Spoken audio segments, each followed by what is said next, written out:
stole my purse. I know it was one of you. Don't think I don't know. So I'm gonna stand up here until the person comes forward and gives it back to me. Is it possible I misplaced it? Is that what you're thinking? Like I'm just gonna walk into a room and misplace my purse? That seems like a possibility to you? I'm that kind of person. Like, la la la, I'm walking along and hey, let me just misplace my purse here and keep on walking because I'm stupid. No, I did not misplace my purse. It was stolen by one of these people sitting up here behind me. So which one was it? I'll close my eyes and you can return it and I won't hurt you. My eyes are closed. I'm waiting. But you know what? I don't hear footsteps. I don't hear the little footsteps of someone returning my purse to me, which is what I should be hearing right now. I'm gonna tell you guys a little story. It's called What I'm Gonna Do If My Purse Is Not Returning Me Right Now, okay? You wanna hear it? It's a bedtime story. Once upon a time, a little piggy took my purse. And the piggy thought, I'll take Monica's purse and I'll hide in a little house made of straw and she won't get me. So then Monica came knocking on the door and she said, little pig, I know you have my purse. Give it back or I'll put you in a world of hurt.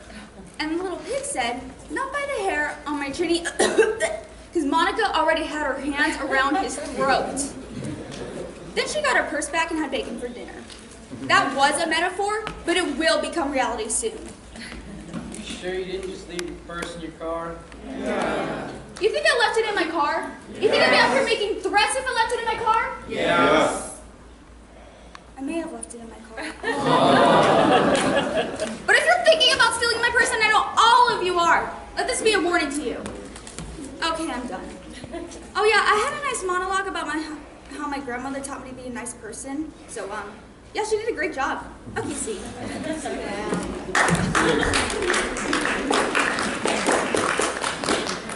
I love you, you love me, we're Knock it off! So, I never really liked my name. It's been a constant source of ridicule from other kids, teachers, parents, and strangers, and people on the internet. So when I turned 12, I asked my mom, why did you name me Barney? No one in our family is named Barney. You could have named me Bernard, or Barnwell, or Bartholomew. Nope, just Barney. Why? Why did you do this? What was wrong with you? And my mom smiled and laughed and said, son, I think I was on a lot of painkillers and I think I was watching a show about a dinosaur and it just spoke to me. Barney. She named me Barney because a purple dinosaur spoke through a haze of hospital-administrated drugs and commanded me to name me after her. Him, whatever. So, I told my mom, I get picked on every day. And mom said, kids are so cruel. And I said, even grandma teases me. And mom said, well, I don't like her. This is my life. Every day, I walk through the halls, and someone runs up and starts in with, I love you, you love me, we're a happy. Usually I throw a book at them. I'm taking Taekwondo, Karate, and Brazilian Jiu-Jitsu. I get in fights most days. Why don't I go by my middle name? My middle name is Baby. Loser. Mom, why is my middle name Baby? Well, that's because you look like a baby. That's because I was a baby. Yeah, so it really fit. Well, at some point I would no longer be a baby. Yeah, I wasn't thinking ahead. They say that I have behavioral problems, that I'm mentally disturbed. They also say that I pick fights with garbage cans. Yep, sure, absolutely. Barney baby. So, I'm counting down the days until I turn 18. So I can change my name to something cool like 50 Cent or Ice Cube. No one picks on those guys.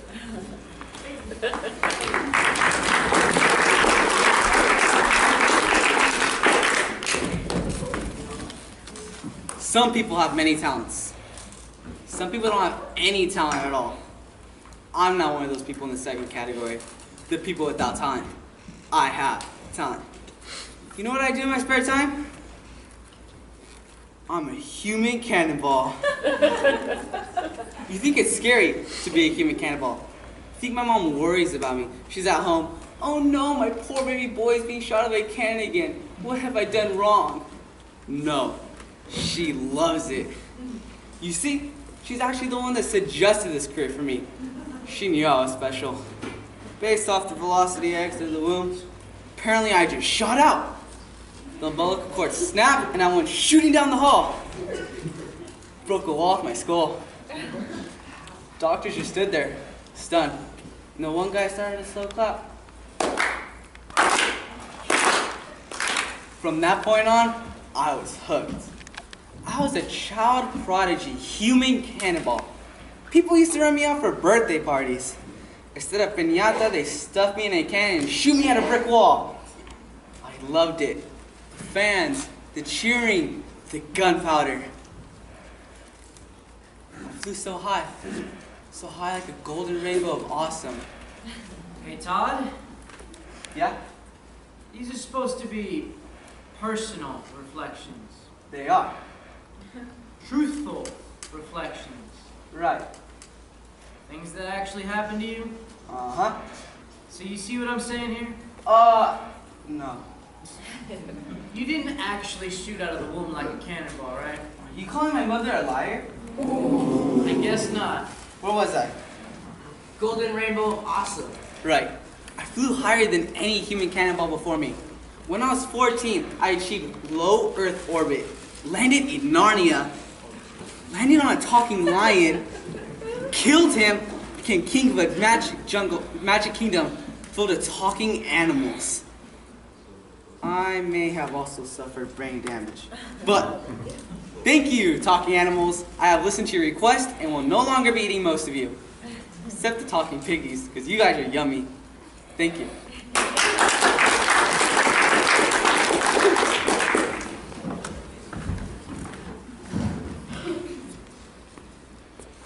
Hey ladies, I'm single. Hey, this isn't what the... Hey, chill. I got more.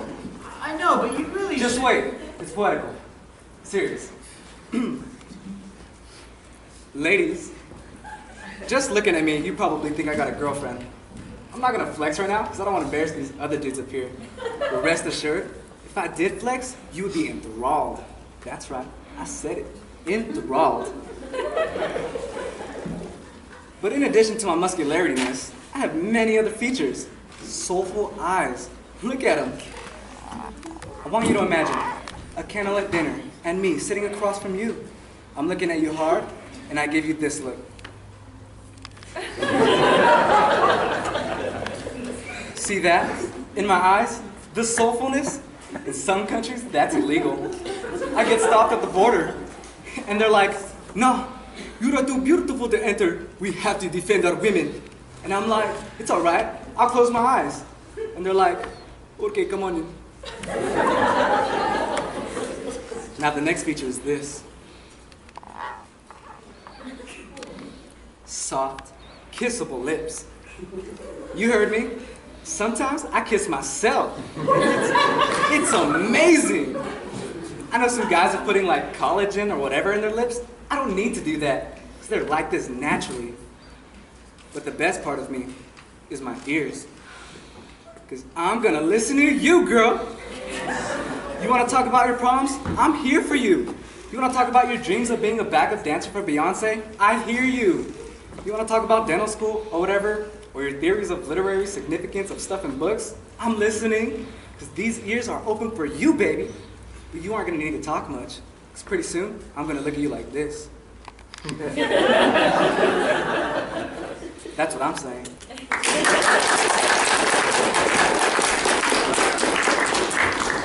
I'm going to tell you a story about my greatest triumph, the 7th grade spelling bee.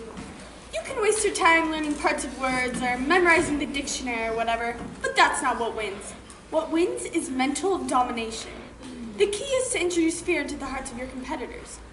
You can tell right away which of them are going to crack like tiny little eggs. You make eye contact.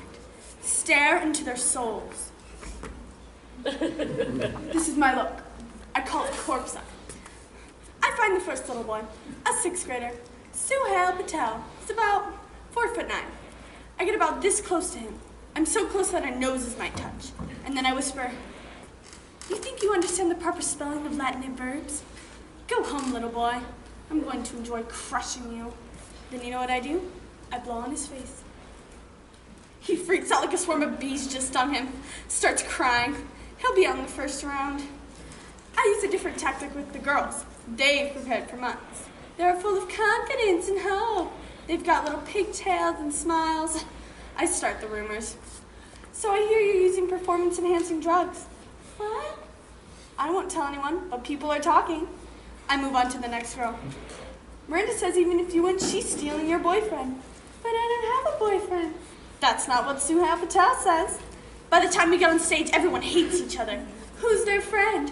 Who's their enemy? Who's taking drugs? It's a slaughter. Down to the final 2, me and Stephen Williams. Stephen is as cold as ice. He stares forward, acts like he's deaf, pretends not to see me, not to hear me. He's a machine. The word is syzygy. Definition, please? An arrangement of heavenly bodies. Country of origin? Undetermined. He starts spelling S-Z-Y. He thinks he's going to win. He knows the word. But then, just for an instant, he looks back at me as if to say, "I'm going to win." And that's when I unleash the look that will win me this competition. I call it spastic thunder. It looks like I'm having a seizure. My eyes cross, my teeth start shaking, spit flies out of my mouth. Stephen makes a mistake, he loses his place. A second Z ding, he's out. And that's when I give him my final look. Flaming triumph. My word is pulchritudinous. I'm so awesome I don't ask for country of origin. Pulchritudinous. Pulchritudinous. Boom. Mic drop. I'm taking home a cool $100 gift card to Barnes & Noble's. And that's how the game is played, suckers.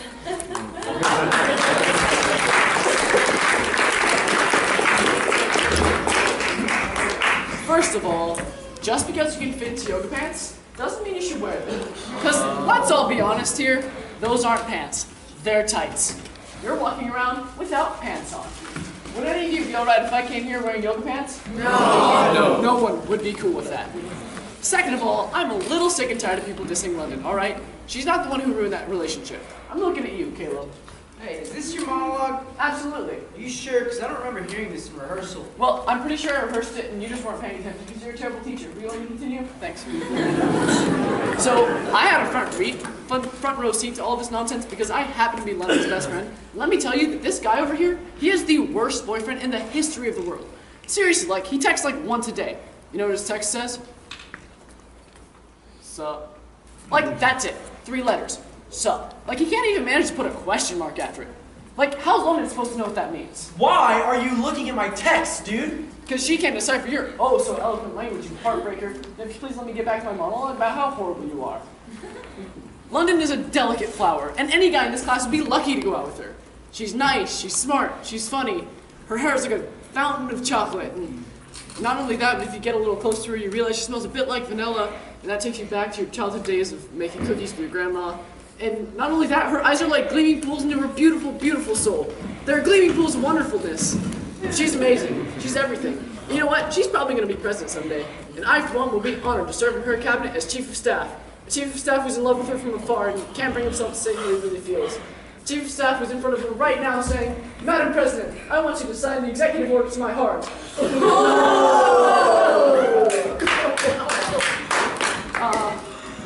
Anyway, Caleb's loser. Thank you. I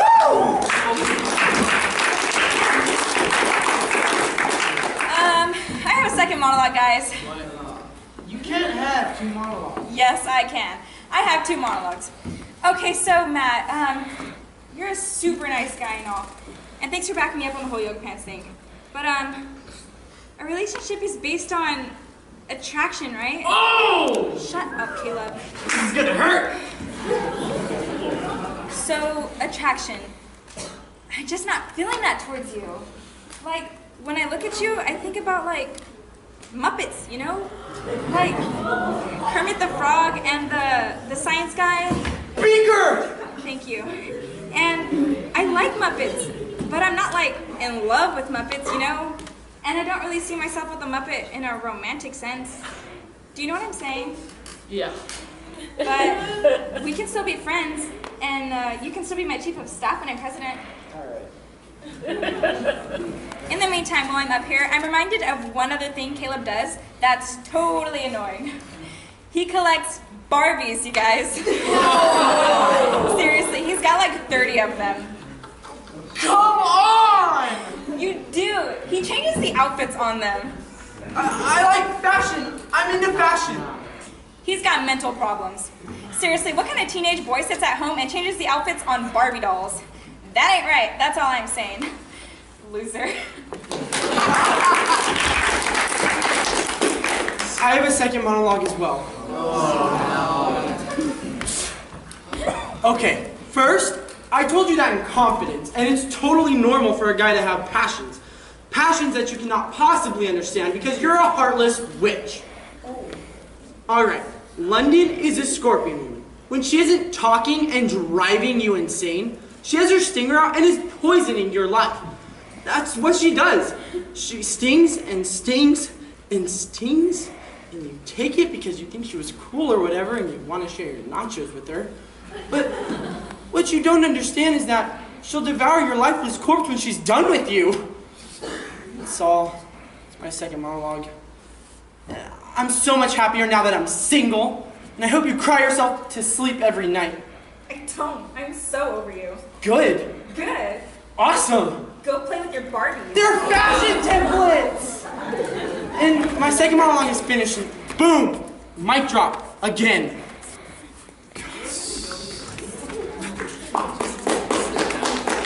So now I have something more to say. No, stop it.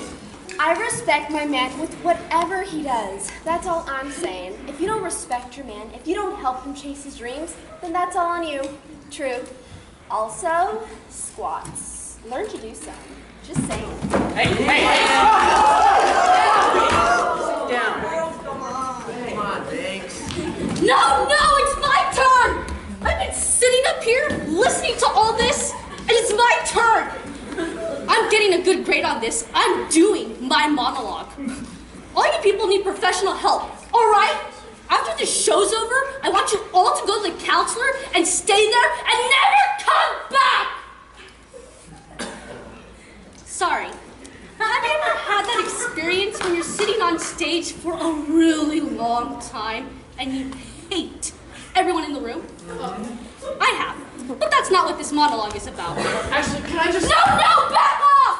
I had this monologue about my very special relationship with my mother, and you people are ruining it! Where was I? My mom. Some people don't have good relationships with their parents, like most of these people up here behind me. Probably because they weren't raised right. So, if one of these kids up here belongs to you, just know that you screwed up. Big time, seriously. You put 16 years of effort into raising these people and you failed. I think that's pretty clear, right? You're responsible for creating these human beings. Good job, guys. Like when they were toddlers, did you just fill their bottles up with Dr. Pepper and be like, I don't know what I'm doing. It's so hard to read the parenting manuals. Maybe I'll just wing it. I'm sure it's okay if we let our children watch television for 8 hours a day. Back in my day, we didn't have car seats. Let's let them roll around in the front seat. If we crash, that's how they learn. Look at the mirror, parents. Look at the results of your work. It's a wonder these people can even dress themselves. And honestly, they're not even doing a good job. I'm totally on board with the yoga pants aren't pants theory, by the way. Thank you. Shut up, you're the worst one!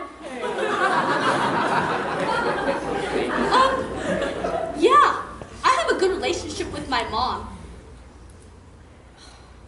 I've totally lost my train of thought. I had this whole thing prepared where I talk about how spa day is, and now I can't remember a word of it. Thank you for messing me up! All right. So me and Mom get manicures together or something, I don't know.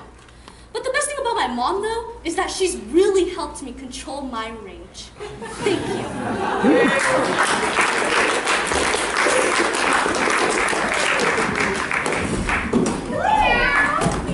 So, you hear a lot about crazy cat ladies, right? Like these little old ladies who live in a house with like 47 cats or whatever. But you never hear about crazy cat men. Because that is my plan. Cats don't judge you. Cats don't look at you and say, you're not relationship material. Cats don't say they're gonna meet you at the movies and then turn their phones off and never show up. So you're just standing there with an extra large bucket of popcorn by yourself. And you have to watch Jurassic World all by yourself because your mom isn't gonna pick you up until after the movie is over. So you're just sitting there in this dinosaur movie, crying, sobbing, and eating popcorn. And cats don't set ushers down and tell you to stop crying and then threaten to call security because you're causing a scene and other people can't enjoy the movie. Cats don't do that.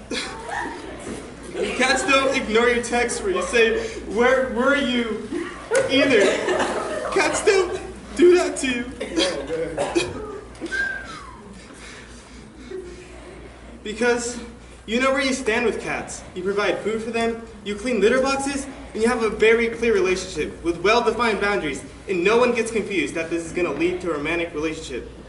Because you can't have a romantic relationship with cats in most states. I think they pass along in Kentucky, but that's not the point. So, I'm gonna get like 20 of them and have them all sit on me at the same time like I've got a blanket of cats. That would be awesome. And maybe I'd all leash into a wheelchair and have them pull me through town like sled dogs. And you'll be so jealous when you see me coasting through town with my pack of sled cats, and you'll say to yourself, why did I snatch you up when I had the chance? Too late, too late. Because I'm happy with my life. So, so happy. I'm a little bit allergic, but I'll deal with it, so there.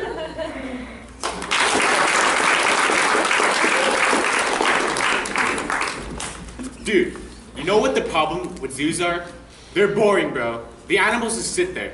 Like, hey, I'm a lion. I'll think I'll lay around in the sun all day. Dude, I paid good money to come to this zoo, and there's nothing happening. It's not natural. The animals just lay around waiting for the food to be delivered to them. It's like animal welfare. They're lazy, and they don't do anything. Like, socialism for animals.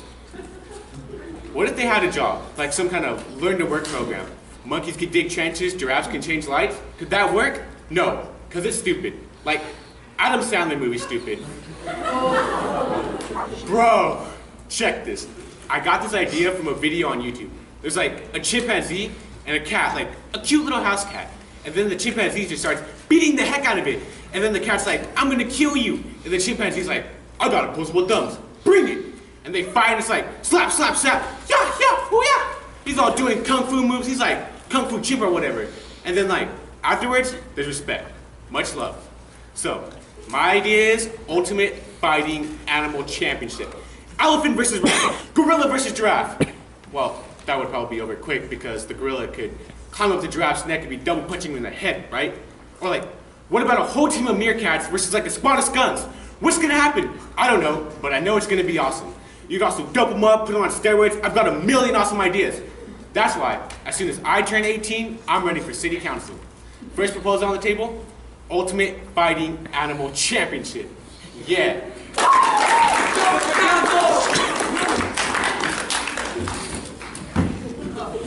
Is it my turn? Am I supposed to go now? Yeah, Oh, okay, well, are you sure? Because I'm supposed to be 28. we're on 28. Okay, well, I don't actually have to go if you want to skip me, so. Everyone has to go. Okay, attitude. Just get down there. Alright, sheesh. Okay, so first of all, we weren't told that we had to memorize this, okay? And I don't do well with pressure or rules anyway, so.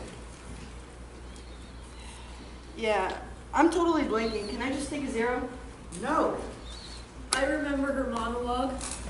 You do? What? Yeah, I've heard it like 5 times. Can she just do it for me? I'll whisper it to you and you can do it. Alright, sweet. The person who's most important to me is my grandmother. Her name is Mimi. She's from Toronto. And I love her very much. This is where you start to cry.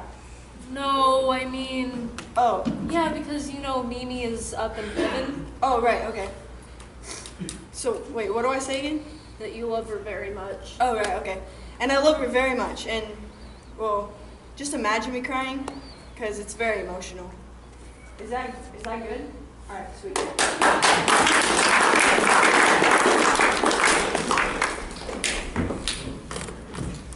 Some people haven't experienced tragedy. Some people live lives of comfort and joy. Like that Christmas song, Tidings of Comfort and Joy. I'm not one of them. I've endured hardship. I have been to the mountain and I have reached the summit. You see, I have an iPhone 5. And at first, I thought it was great. It was great. We had such wonderful times together. I downloaded all kinds of apps. It was beautiful. But then I noticed more and more my battery life was running down faster and faster. At first I thought, it's just me. I'm just imagining it. I'm just looking at the past through rose-colored glasses. And maybe my phone doesn't have the zip it used to. Maybe the spark isn't as quite intense, but I still love it. We had such great times together. We bonded. But we fought more and more. I'd want to spend an hour watching a video on my phone and it would die halfway through.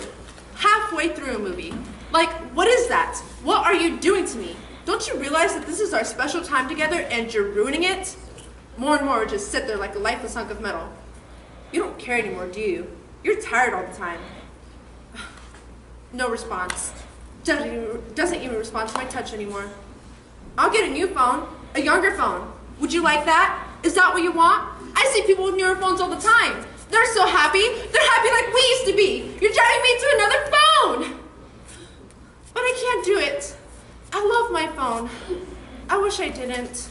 I wish I could just separate my feelings and say, you're old. You need to be replaced. The thrill is gone. But I love my phone. So I sit here. This phone I used to love. This phone I'm stuck with. I'm seeing a counselor. We're going through some strategies for extending battery life. I don't have a lot of hope that they're going to work, though.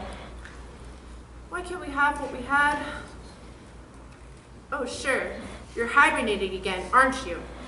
You probably didn't even hear a single word I said. Typical. Try not to cry too much for me.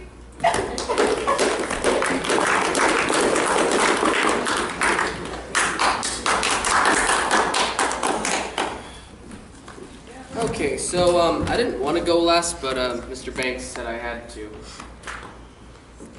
You guys have heard some things tonight that are frankly insane. Whatever. But I'm going to tell you the real story of what happened, okay? All right, first of all, it was my idea to steal the garden gnomes, all right? Why? Because it's a symbol of resistance to capitalist society. Like, people are spending their money. They're using their money to buy things that are gnome statues. Of course, I can't explain this to Jameson or Bradley because they're idiots, right? So I'm like, gnomes. And they're like, yeah. It's the level their brains work at. Anyways, we go to the first house. They got 7 garden gnomes there. It's like they've lined up the whole Snow White cast. Sleepy, Grumpy, Doc, whatever the other ones are called. And so we're in the truck, and they're like, Burma, go do it, we're totally chicken. I go to grab the first gnome, and the lights come on in the house. It's my English teacher, Mrs. Lewis. I freeze, because I also happen to know that Mrs. Lewis is a dog enthusiast. She's got like 5 or 6 Doberman pinschers. I hear them, it's the sound of death, right? So I'm like, ah! And I shout to the idiots driving the truck, and they take off without me.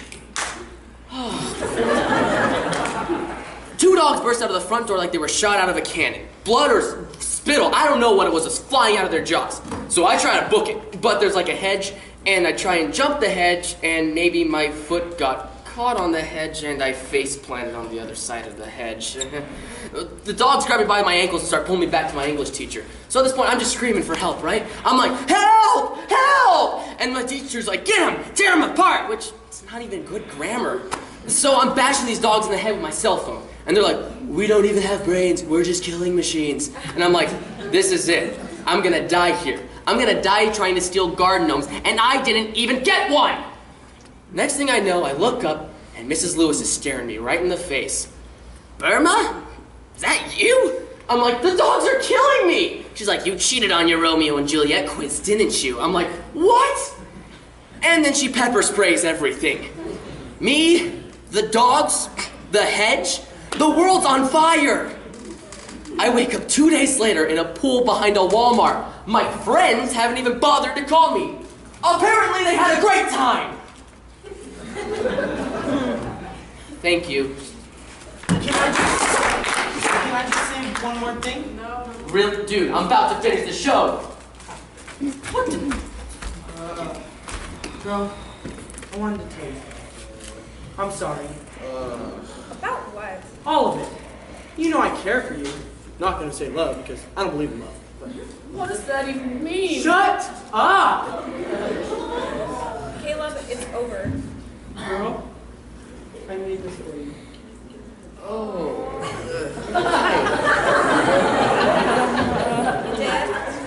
What the heck? At least she wears actual pants. So what do you say, girl? Will you share your nachos with me?